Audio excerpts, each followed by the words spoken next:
한국사학사 강의를 시작하도록 하겠습니다. 5월 5일 어린이날 재밌게 잘 놀았는지 모르겠습니다. 아직은 어린이라고 생각할 수도 있겠죠, 그죠? 한창 클 나이니까, 그죠? 자, 강의를 시작하도록 하겠습니다. 동영상 강의니만큼 빨리 신속하게 핵심만 하고 끝내도록 하겠습니다. 2배로 들어도 됩니다. 속도를.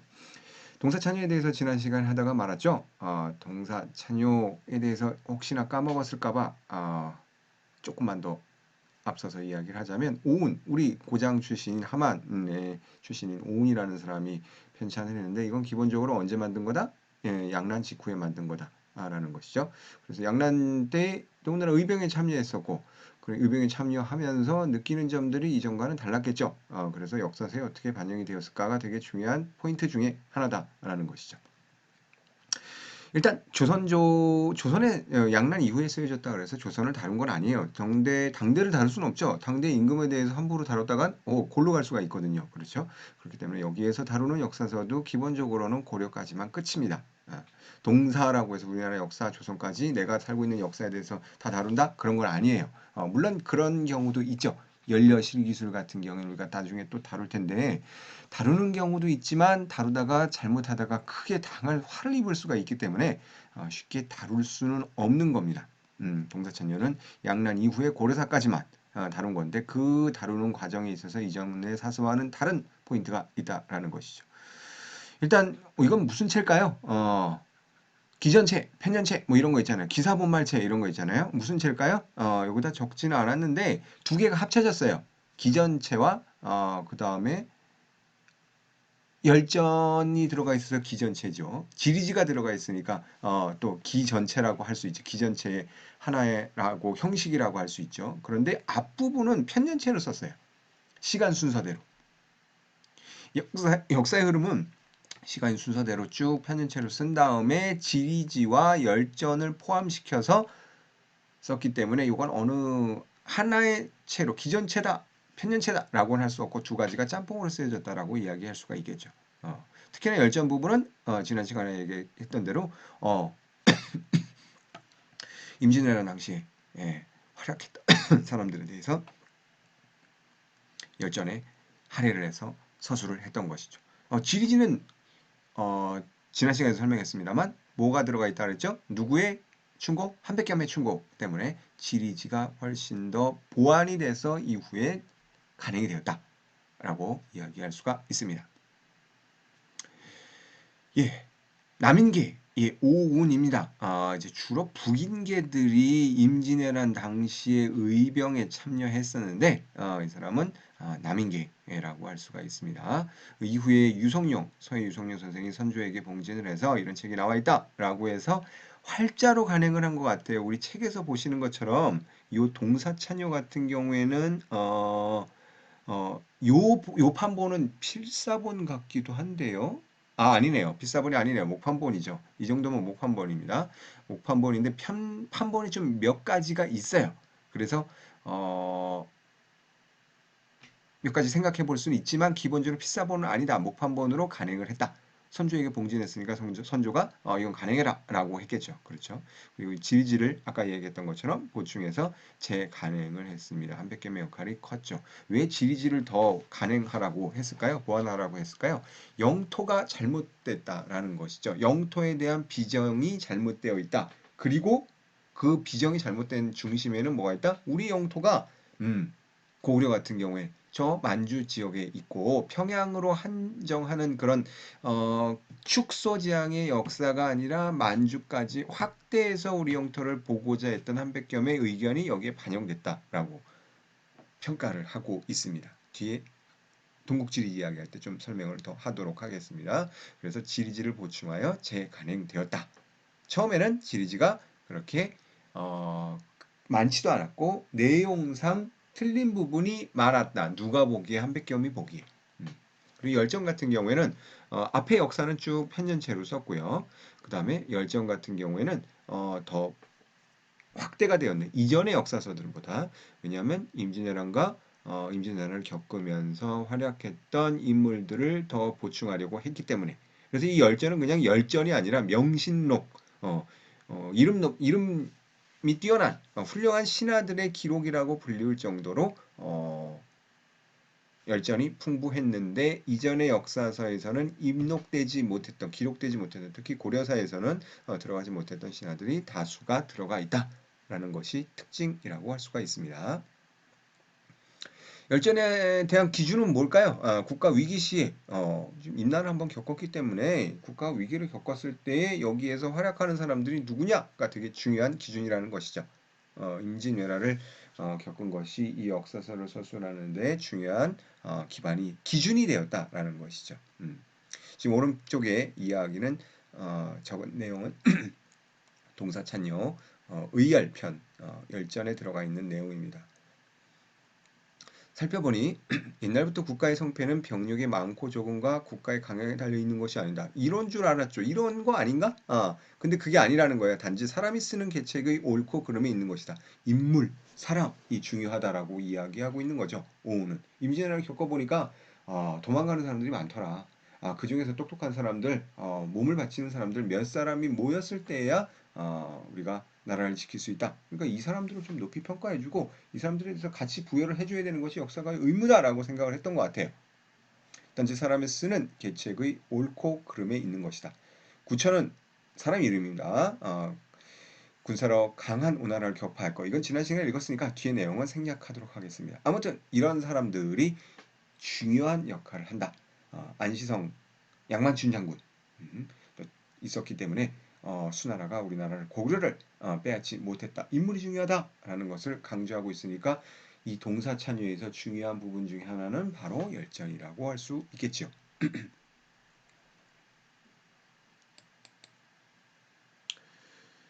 이 부분 지난 시간에 했었죠.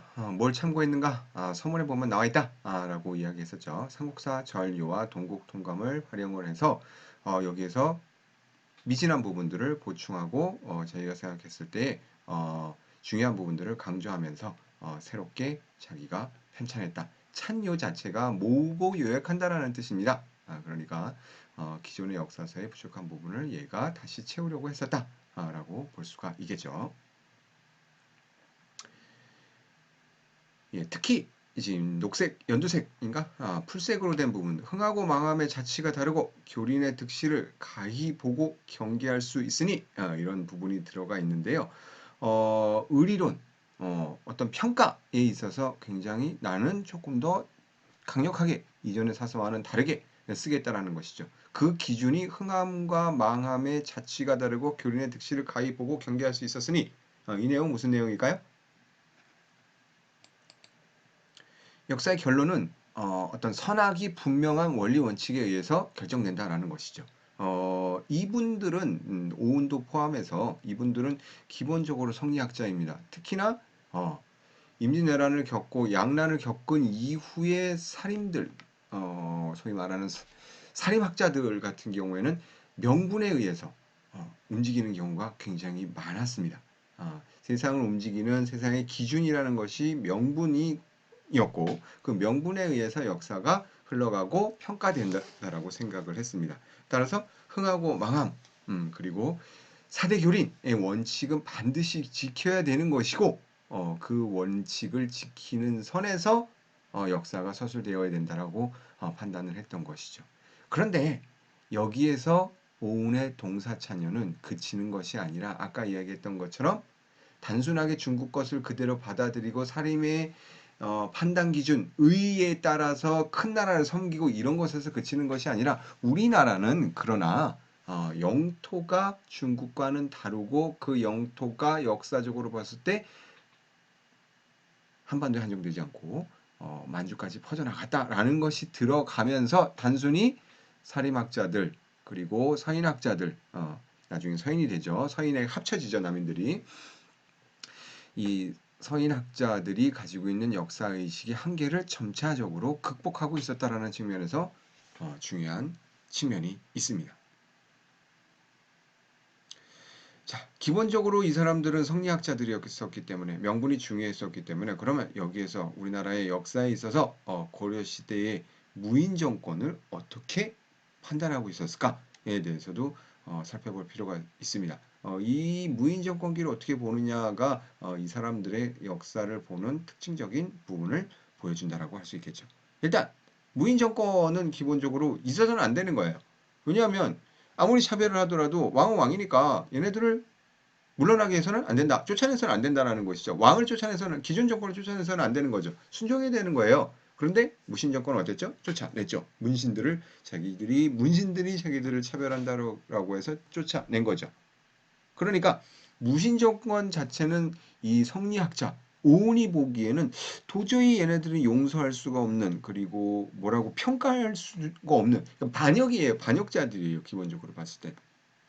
그러니까 무신 정권에 대항했던 사람들은 성리학자 오온이 봤을 때에는 어떨까요? 높이 평가해야 할 사람들인 것이죠.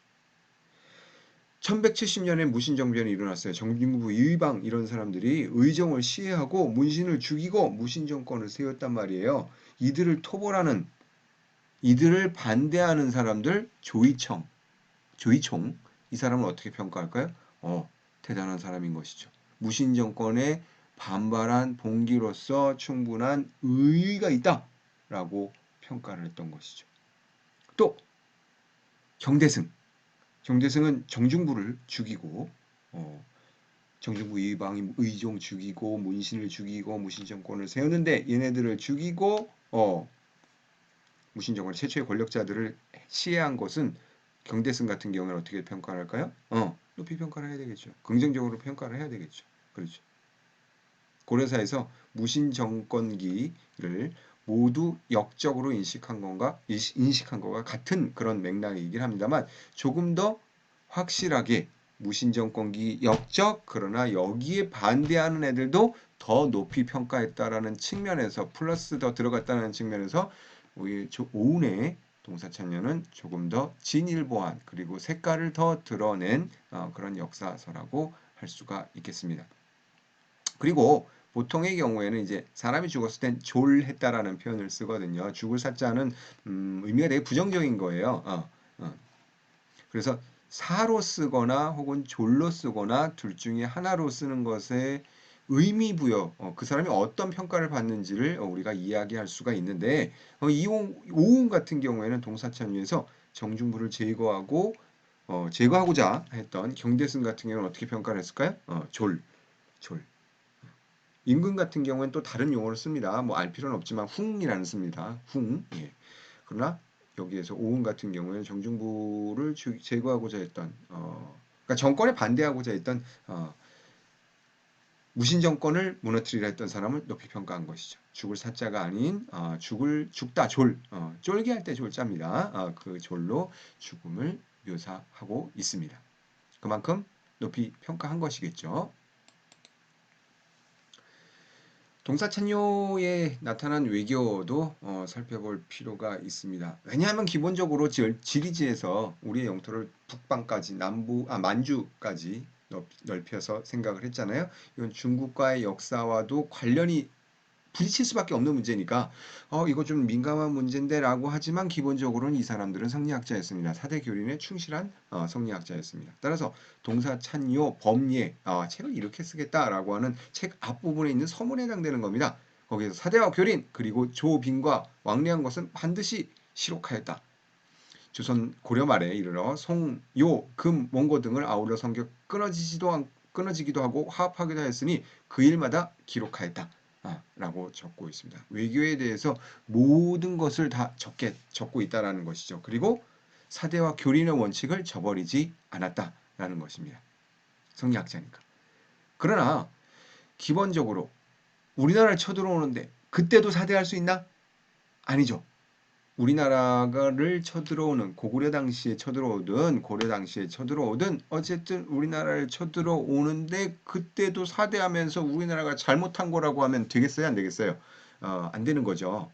이 사람의 생각에는 우리나라가 비록 사대교린의 원칙을 고수하고 있으나 그것이 성리학자의 미덕 내지는 기본적인 밑바탕이지만 동사찬요를 지은 오우는 그래도 그건 아니지 않나 라는 생각에서 우리나라를 지켰던 그리고 중국과 한족이 우리나라 쳐들어왔던 것에 대해서 우리나라 입장에서 서술을 하고 있습니다. 밑바탕은 사대교린. 그러나 구체적인 전쟁에서 중국과의 전쟁에서는 우리나라의 입장에서 서술을 하고 있다라는 측면이 좀 특징적으로 나타나고 있습니다.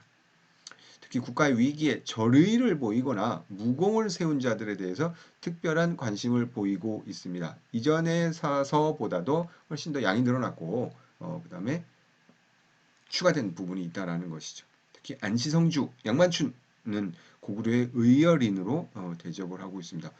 사대교린 하면은 그 나라를 섬기되니까 양만춘은 중국한테 어떻게 보면 대든 거잖아요. 그렇죠? 대항한 거잖아요. 그럼에도 불구하고 우리나라의 입장에서 고구려의 입장에서 역사를 서술하고 있다는 점이 동사천유의 특징이라고 할 수가 있습니다. 한백겸은 자주 나오는데요. 우리가 지금 문화사 시간에도 2학기 다루는 문화사 시간에도 이야기를 할 텐데 보통 실학의 시초라고 보는 사람도 있습니다. 이수강과 함께 지복유사를 썼던 이수강과 함께 실학의 시초라고 이야기를 하는데 그렇게 되면 우리나라가 이야기했었지만 몇백 년간 한 300년 이상을 해체기 사상의 해체기를 해체기로 잡아야 되니까 그것도 문제가 되죠. 300년 동안 해체하다가 근대화로 나아가지 못했던 것도 문제가 되는 것이죠. 어쨌든 한백겸은 그러나 이전에 서울에 있는 학자들을 그리고 성리학자들이 주로 명분론에 휩싸여서 사대결인, 그 다음에 역사를 어떻게 볼 것인가에 대해서 역사에 대해서만 서술했던 데 비해서 새로운 관심을 보였던 것은 확실한 것 같습니다. 지리에 대해서. 동국 지리지라는 책을 펴내서 이전의 학자들과는 다른 모습을 보였다라는 점은 교과서에서도 설명을 하고 있습니다. 그래서 이제 서울 학인들이 새로운 분야에 관심을 가지고 있었다. 서울 학인들의 역사 인식을 대변하고 있었다. 이렇게 서술하는 학자들이 많습니다. 그래서 주자성리학과는 일정한 거리를 두어서 지리, 역사, 국방 등에 관심을 가졌다라고 이야기를 하고 있는데요. 특히나 만주 지역을 차지하고 있었던 우리가 되게 강국이었다. 특히 고구려의 위치를 졸본, 고구려의 발상지인 졸본을 만주 지방에서 찾고 그리고 한강을 경계로 해서 조선과 사만이 남과 북에 동시에 병립하고 있었다라고 하는 그런 인식을 처음으로 서술한 사람이라고 이야기할 수 있습니다. 고조선과 사만이 보통은 양립하지 않는 것으로 이야기를 하는데 남과 북에서 양립하는 것으로 서술하고 그리고 지리에 대해서 관심을 가지고 그것을 증명하려고 했다라는 측면에서 새로운 서술 방식, 새로운 내용을 쓴 사람 이렇게 이야기를 하고 있습니다. 그리고 지리지와 동사찬유에서 지리지를 쓰면서 동사찬유 앞에 먼저 썼겠죠. 선배님이겠죠. 여기 위치 비정이 잘못되었다라고 지적을 하고 있습니다. 이 구성과 특징에 대해서 살펴보도록 하겠습니다. 삼국 이전, 삼국 고려로 나누어서 서술을 하고 있는데요. 중국사의 기록을 그대로 인용하는 부분도 꽤 많습니다. 그러나 삼국을 예를 들어서 고구려, 백제, 신라 순서로 적고 있는데요. 이거는 기존과는 다른 거죠. 일단 신라를 맨 먼저 놓는 것이 대부분의 역사서의 특징인데 이 사람은 고구려를 먼저 놨어요. 그러니까 고구려를 먼저 생각하는구나. 고구려를 왜 먼저 생각할까? 국방 영토에 관심을 가졌나 보다 라고 하면서 주목을 받기 시작했던 것이죠. 그럼 주자 성리학자들 대부분의 당시의 역사학자들과는 좀 다른 사람이구나 라고 그렇게 이야기를 했던 것 같습니다. 그리고 개인적인 의견을 추가했었는데요. 우안 안자는 제가 설명을 했었죠. 우자는 뭔가요? 어리석을 우자입니다. 제가 생각할 때에 어리석은 제 생각에 뭐 이런 식으로 덧붙여 있죠. 그래서 영역을 그러니까 역사 이전은 역사를 중시 여겼었는데 이 사람은 영역만 관심을 갖고 있어. 책을 딱 펴면은 역사가 아니라 지리에 대한 내용만 나와서 어디서부터 어디까지 그리고 그 내용이 맞는지 틀리는지 한 칸 내려서서 그 단락 맨 끝에다가 자기 의견을 덧붙이고 있다는 것이죠. 그래서 강역에 대해서 지대한 관심을 가지고 있구나. 역사가 안 나오고 땅 얘기만 나오는구나. 라고 평가를 하는 것이죠. 역사 지리학이라고 이야기를 할 정도로 분화가 되었습니다.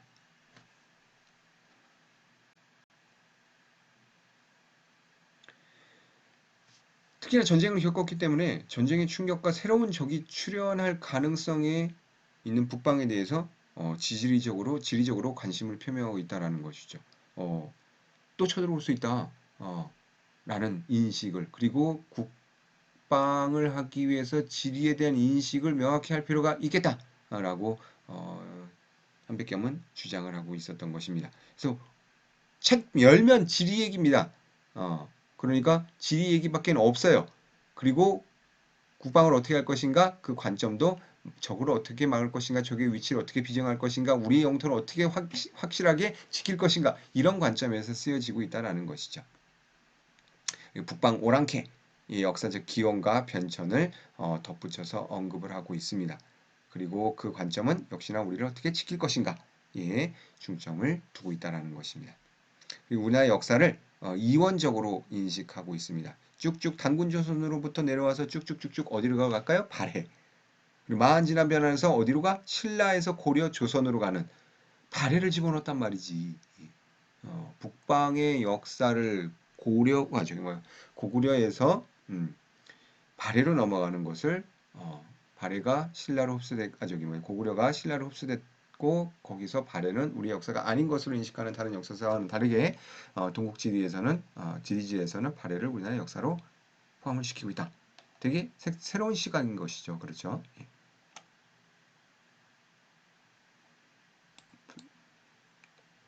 그리고 여기에 북방의 위협에 대한 분석에서 나오는 것처럼 우리 역사가 지금 왜 이렇게 됐을까? 역사에 대한 좀 한탄도 하고 있는 것 같아요. 지금 우리나라 센터로 옮겼어. 수도를 중앙으로 옮겨서 도읍을 옮겨 사방을 통제했더라면 당나라 군사가 물러간 뒤에 국토의 중앙으로 도읍을 옮겨 사방을 통제했더라면 그러면 고구려의 영토를 수복할 수 있어서 이와 부의 땅이 우리 영토가 되었을 것이다.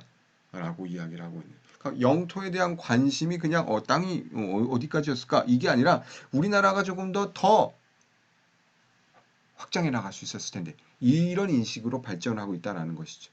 전란을 겪고 난 이후에 이거 또 당할 수 있겠구나. 그리고 우리나라가 당하지 않기 위해서는 우리가 어떻게 확장해 나가야 되겠나? 뭐 이런 식의 인식들이 역사서에서 보이고 있다는 것은 기존에는 중국 것들을 받아들여서 우리나라가 문명국이 되었고 뭐 문명을 받아들여서 지금 문명을 어떻게 꽃피워야 되겠고 뭐 이런 얘기만 나와 있는데 구체적으로 지리에 대해서 안 하던 내용을 국력과 관련지어서 설명하고 있다는 게 되게 특이한 점이라는 거죠. 한백겸의 동국지리시가. 자, 지금부터는 또 하나의 역사서입니다. 시대가 좀 흘렀습니다. 시대가 흘렀는데 아직도 고려사, 고려사와 고려사 조려 가지고도 안 되고 동국 통감 가지고도 안 되고 이거 뭐 여사 제강까지도 또 나온단 말이에요. 앞에 나왔던 동사 찬요 가지도 안 되나 봐. 찬요 가지고도 마무리가 안 됐나 봐요. 그렇게 역사를 보는 눈은 다양했었고 거기에 자기의 생각에 따라서 더 덧붙일 게 많았나 봅니다. 이 사람은 어떤 사람이냐면 서인. 병자호란을 기본적으로 겪었습니다. 주전론을 주장하던 그러니까 척화파입니다. 싸우자 병자호란 당시에 남한산성에 피신했잖아요. 근데 청나라가 우리를 압도하고 군사력도 압도하고 죽을 것 같아. 그런데도 불구하고 항복하는 건 안 돼. 싸우자. 강경파였습니다. 주전론을 주장했던 강경파였습니다. 그래서 주화파를 비난하다가 항복하자. 항복하면 그래도 백성 목숨이라도 건질 수 있지 않겠느냐라고 주장하는 최명길 같은 사람들을 비판하다가 임천에 유배되었습니다. 그러니까 명분이 되게 강한 거야. 야, 죽을지언정 그냥 죽자 차라리 항복하느니. 의리와 명분, 정통성을 강조하는 사람이 봤을 때는 이전의 역사사들이 불만족스러웠나 봐요. 그래서 조금 더 우리가 뭐가 중요한지, 무엇이 중요한지 뭐 이런 것들을 좀 명확하게 해줘야 되겠다라고 생각을 했던 것 같아요. 그래서 보시면 아시겠지만 이런 사람들은 무슨 필체를 많이 쓴다고? 강목체를 많이 쓴다 그랬지. 강목체. 뒤에 이 책 제목도 강이야, 강. 그지? 강. 책 제목도 강이 들어가 있습니다. 강목체의 가장 큰 특징은 뭐라 그랬죠? 일단 강이 한 줄 위로 더 높이 쓰여져 있고 구분이 되고 내용을 한 줄 아래에 써서 이게 내용이구나 명확하게 식별이 된다라고 했는데 여기는 한 줄 위로 쓰진 않았지만 기본적으로 어떻게 돼 있나요? 누가 봐도 제목이 되게끔 글자를 큼지막하게 여기 적어줬죠. 그렇지.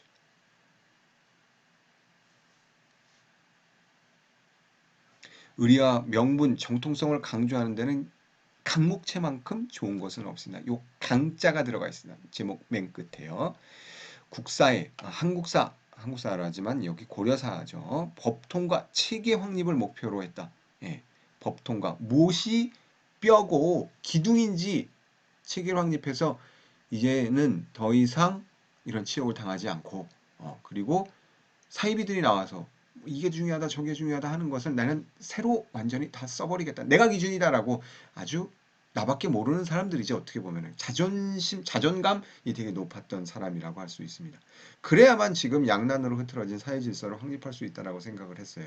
안 그러면 우왕좌왕하고 이게 옳고 저게 옳을 수도 있고 그때 이랬어야 됐는데 혹은 저랬어야 됐는데 이 방법도 있고 저 방법도 있고 이렇게 혼란하면은 어지러운 전란 이후에 질서를 바로잡을 수 없다라고 생각했던 것 같아요. 그래서 큰 글씨로 자 이것만 따라와. 자 지금 첫 글자는 뭔가요? 장군 윤흔함 모반 복주 해가지고 모반을 일으킨 윤흔함이라는 사람을 복주 주살시켜버렸다. 죽여버렸다라는 거죠. 모반을 일으키면 죽여버려야 돼라고 책에 그렇게 쓰고 있는 것이죠. 명확하게 큰 글씨로 내용을 밑에다 적었죠. 예. 별난이 있었다. 몰라 모반을 일으켰다. 끝이 아니라 모반을 일으킨 놈은 반드시 죽여버려야 돼 라고 이렇게 큰 글자로 대문자말을 이렇게 쓴 거죠. 이건 강목체입니다. 나라가 혼란할 때 확실하게 큰 글씨로 해줄 필요가 있었다고 생각을 했겠죠. 그런데 보통은 이 사람들은 기본적으로 어떤 뭐라 그럴까요? 누명을 많이 받냐면 명분론에 휩싸였기 때문에 중국 것을 그대로 받아들인 것으로만 하는 경우가 많습니다. 그런데 지금 보시는 것처럼 중국보다 고려의 기년을 먼저 표기를 했습니다. 고려의 연도, 즉 뭐냐면 고려의 태조 1년 뭐 이런 식으로 먼저 쓰고 그 다음에 중국에는 황제 누구 몇 년 이런 식으로 썼다라는 거. 이건 되게 앞서간 거지. 무슨 뜻이야? 중국보다 우리나라를 먼저 놓은 것이지. 예. 그러니까 역사적으로 중국을 무조건 사대하는 것이 아니라 우리나라를 역사의 중심으로 슬슬 생각하기 시작했던 그게 뭐 중요한가? 라고 생각할 수도 있겠지만 당시로선 되게 중요한 거예요. 예. 저 어렸을 때만 하더라도 식사할 때 부모님보다 숟가락 먼저 들면 혼나는 거였어요. 무조건. 예. 큰일 나는 거였죠. 그리고 아버지가 부모님이 오시지 않는데 물론 요즘도 그렇죠. 오시지 않는데 밥을 먼저 배고프다고 밥을 먼저 먹는 건 그건 있을 수 없는 일이었어요. 명분인 것이지. 예. 별로 중요한 것 같지 않지만 옛날엔 그걸 되게 중요시했거든. 근데 요즘은 어때?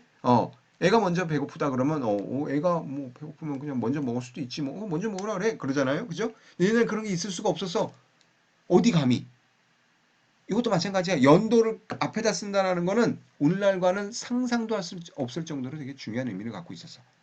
음. 고려가 북방에 항거한 사실을 강조하고 있는 것으로 봐서 이건 우연이 아니겠지. 그렇지. 음. 그리고 재상의 진태를 빠짐없이 기록하고 재상의 역할에 주목하고 있었어. 요거는 부차적인 것이긴 합니다만 신권을 강조한 것이지. 그렇지. 국왕이 다가 아니다. 국왕권을 무조건 신봉한 건 아니다. 라는 서인의 왕권에 대한 시선을 확인할 수 있는 거겠지. 이 서인들은 조선 후기의 인조반정 이후에 어떻게 보면 쭉 얘네들이 정권을 계속 잡았어. 서인이 계속 쭉 분화가 되긴 합니다만 서인이 정권을 잃은 적은 없다고 보면 돼.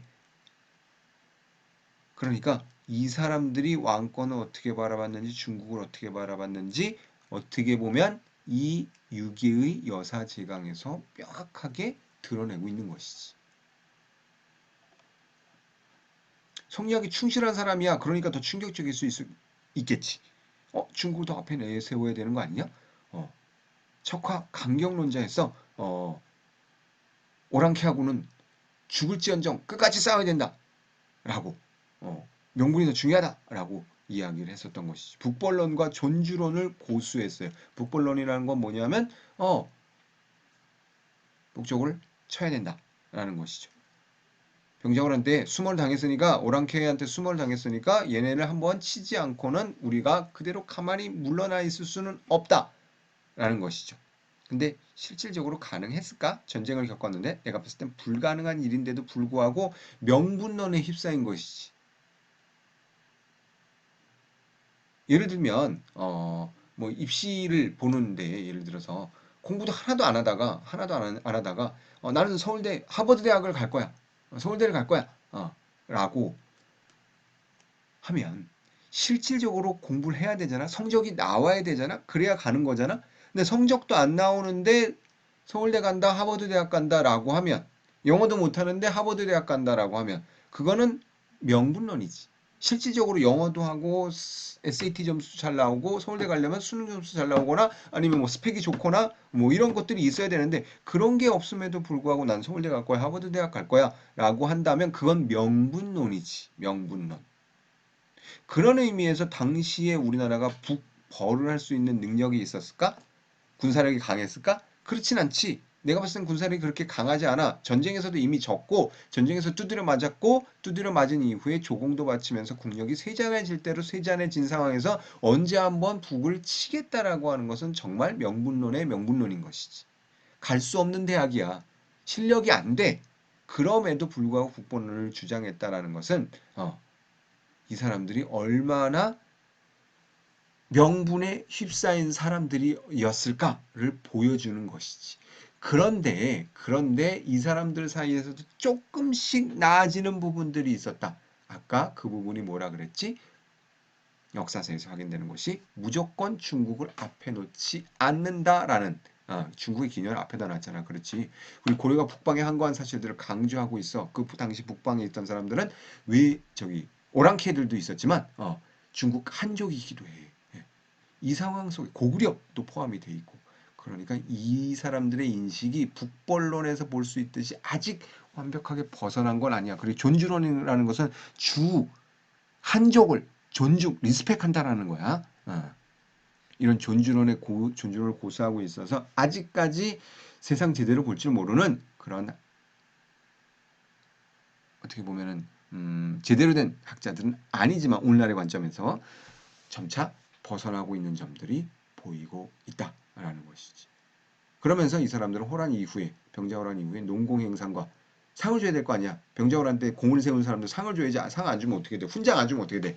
얘네들 불만을 느끼잖아. 그렇지. 사회복구에 관심을 가졌어. 야, 나라를 지키면 지키는 것이고 그걸로 임금의 충성을 다하면 끝이었어. 옛날 사람들 같은 경우에. 근데 이 사람들은 점차 사회 제도들에 대해서 관심을 갖기 시작했던 거야. 군사민 외교관계에 대해서 상세하게 그러니까 썼겠지. 이전보다. 이민족 관련 기사도 많이 적어서 어떻게 될까? 방어해야 된다라고 했겠지. 그렇지. 성리학 체계에 따른 역사소설 강목체 이름도 강이야 들어갔지. 그지? 아까 보이는 것처럼 글씨도 크게 썼어. 강목체입니다. 예에 대해서 가래 원류라고 하는 역시 철저한 이 사람들은 예의 범절이 아주 중요했었지. 국가를 바로 세우는 것이 예절이라고 생각했어. 아직 그러니까 성리학자라는 것을 보여주고 있지요. 예치와 성리학적 근본에 따른 운영 원리를 고수하고 있었지만 조금씩 변화하는 모습들이 보이고 있다. 무조건적으로 따르는 것이 아니다. 그리고 새로운 개혁 정치에 대해서도 관심을 갖고 있다. 그럼 이 사람들이 개혁을 하려고 했던 목적은 뭘까? 조선에 유지지 않을까? 국난을 겪었으니까. 조선을 유지하지 않으면 자기도 무너지니까. 이런 변통론, 개혁론들을 조금 양보하면서 국가를 바로잡으려고 했던 것이지. 자, 지금까지 임난 이후의 역사서들에 대해서 살펴봤습니다. 기본적으로 전쟁을 겪으면서 큰 충격이었어요. 옛날 같으면 나오지 않는 내용들이 나온다라는 것이지. 오은의 동사천유에서 그리고 육의 여사제강에서 보이는 것과 같이 이 사람들은 지배층이야. 성리학자야. 그리고 예절을 중시해. 명분을 아직도 중시해. 그렇긴 하지만 영토에 관심을 갖고 그 다음에 대항했던 고구려, 고구려에서 양만춘 장군 같은 사람들 높이 평가하기도 하고 동사 찬유에서는. 유기에서는 군사 및 외교 관계를 상세히 서술하고 그 다음에 이민족에 관한 관련 기사들을 많이 포함시키고 그리고 중국의 기년을 아무것도 아닌 것 같긴 합니다만 고려의 기년을 먼저 적었다라는 측면에서 조금씩 변화가 나타나고 있다라는 점들을 기억을 해 두셔야 될 것 같습니다. 자, 5월 5일 발음이 잘 안 나오네요. 어린이날 강의는 이상에서 마치고 오늘 밤에 업로드하도록 하겠습니다. 다음 주에 만나시죠. 수고하셨습니다.